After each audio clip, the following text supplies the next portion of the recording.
নমস্কার। এর আগে আপনাদের কাছে স্বামী বিবেকানন্দের কয়েকটি ছোট গল্প সম্বন্ধে বলতে শুরু করেছিলাম। এর আগে দুটো গল্প বলেছি, আজকে 3 নম্বর গল্পটা নিয়ে শুরু করছি। আরেকবার আপনাদেরকে বইটার কথা মনে করিয়ে দিই। যে বই থেকে আমি পাঠ করছি সেটা হচ্ছে সবার স্বামীজি। সবার স্বামীজি বইটিতে এই গল্পগুলি একটার পর একটা পেয়ে যাবেন। তো 3 নম্বর গল্পটা হচ্ছে স্বামী বিবেকানন্দ অর্থাৎ নরেন্দ্রনাথ দত্তের বাবা বিশ্বনাথ দত্তের সম্বন্ধে। বিশ্বনাথ দত্ত মুক্তহস্তে দান করতেন এবং তার মধ্যম পুত্র মহেন্দ্রনাথ দত্ত লিখেছিলেন, গরিব দুঃখীকে দান করা তার যেন একটা ব্যামোর মতো ছিল। পাড়ায় তার নাম হয়েছিল দাতা বিশ্বনাথ। কারো অর্থকষ্ট দেখলে তিনি নিজেকে সামলাতে পারতেন না। দূর সম্পর্কের অনেক ছাত্র তার বাড়িতে থেকে তারই খরচে পড়াশোনা করত। পাড়া প্রতিবেশী কেউ অভাবে পড়লে তিনি জানতে পারলেই তাকে সাহায্য করতেন। এ ব্যাপারে তিনি ছিলেন সম্পূর্ণ বেহিসাবি। তার এই নির্বিচার দানের সুযোগ নিয়ে অনেক নেশাখোর এসে তার কাছ থেকে টাকা নিয়ে নেশা করে বেড়াতো। একদিন নরেন্দ্রনাথ বিশ্বনাথবাবুর দানের এরকম অপব্যবহারের কথা তার কানে তুললে বিশ্বনাথবাবু তাকে বলছিলেন, জীবনটা যে কত দুঃখের তা তুই এখন কি বুঝবি? যখন বুঝতে পারবি তখন এ দুঃখের হাত থেকে ক্ষণিক নিস্তার লাভের জন্য যারা নেশা ভাঙ করে তাদের পর্যন্ত দয়ার চোখে দেখবি।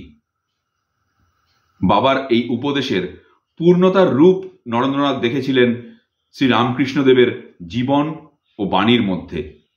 দয়ার দৃষ্টি শ্রদ্ধার দৃষ্টিতে পরিণত হয়েছিল, কারণ শ্রী রামকৃষ্ণদেব তাকে শিখিয়েছিলেন, দয়াও ছোট কথা, মানুষ ঈশ্বরের জীবন্ত রূপ। ঈশ্বরকে কি আমরা দয়া করবার কথা ভাবি?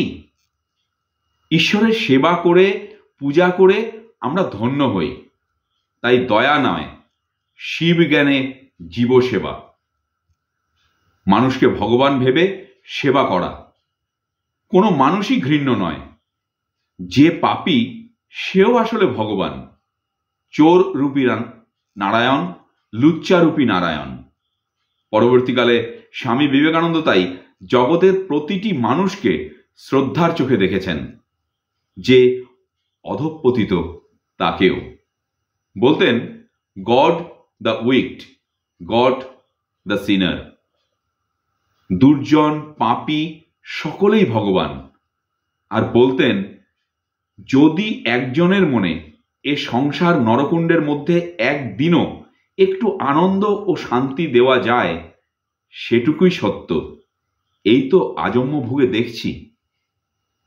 তো স্বামীজির এই অমৃত কথা যার কাছ থেকে উনি পেয়েছেন, ওনার বাবা এবং শ্রী রামকৃষ্ণদেব, ওনাদের কথাগুলোকে উনি পরবর্তী জীবনে সম্পূর্ণরূপে নিজের মধ্যে প্রতিফলিত করেছিলেন, এবং যার জন্যই স্বামীজি সবসময় বলতেন, জীব সেবা, শিবজ্ঞানে জীব সেবা, এটাই হচ্ছে পরম ধর্ম। কাজে আমারও সবার কাছে আমার অনুরোধ, আপনারা স্বামীজির এই মূল্যবান কথাগুলোকে যদি সম্ভব হয় নিজের জীবনে কিছু হলেও প্রতিফলিত করার চেষ্টা করবেন। নমস্কার।